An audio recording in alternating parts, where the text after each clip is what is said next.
Alfred Büchi, an engineer from Switzerland, is seen as the inventor of the turbocharger.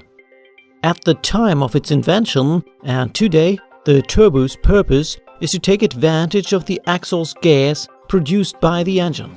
Today, small airplanes and light aircraft are equipped with a turbo to remedy the problem of low air pressure in higher altitudes. Ships and boats also use turbocharged engines, just like most diesel engines of cars do. In a standard 4-stroke diesel engine, air is forced into the cylinder by atmospheric pressure. This is the reason why this kind of engine is known as a naturally aspirated engine. At times of high RPM, for example on the highway, the atmospheric pressure will not push enough air into the cylinder. Consequently, the engine cannot run efficiently. Here, the turbocharger comes into play.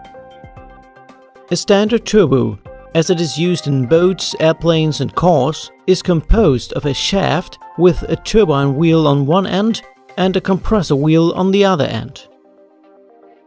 The turbine wheel and the compressor wheel may look the same and are covered by a housing. The exhaust gas produced by the engine enters the turbine housing through the inlet port.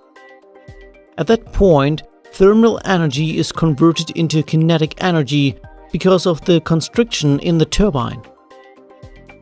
Consequently, the turbine is driven by kinetic energy. As the turbine wheel and compressor wheel share the same shaft, the compressor wheel spins at the same speed as the turbine wheel. Consequently, the compressor wheel draws in air and compresses it.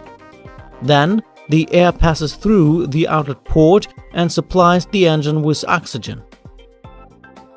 Let's have a look at the turbo and other components to have a better idea of the principle at work. The exhaust gas enters the turbine through the inlet port, drives the turbine wheel, and exits the turbine through the outlet port.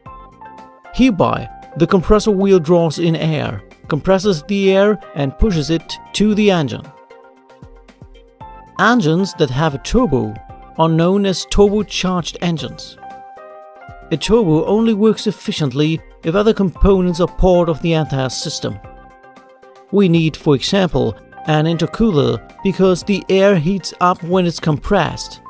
So, the intercooler will cool down the hot air coming from the compressor, ensuring that more oxygen reaches the engine. That makes the engine much more efficient.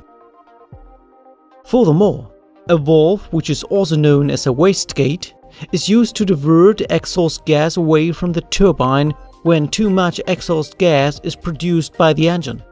So, it limits the rotational speed of the turbine wheel and consequently the compressor wheel so that the turbocharger won't be damaged.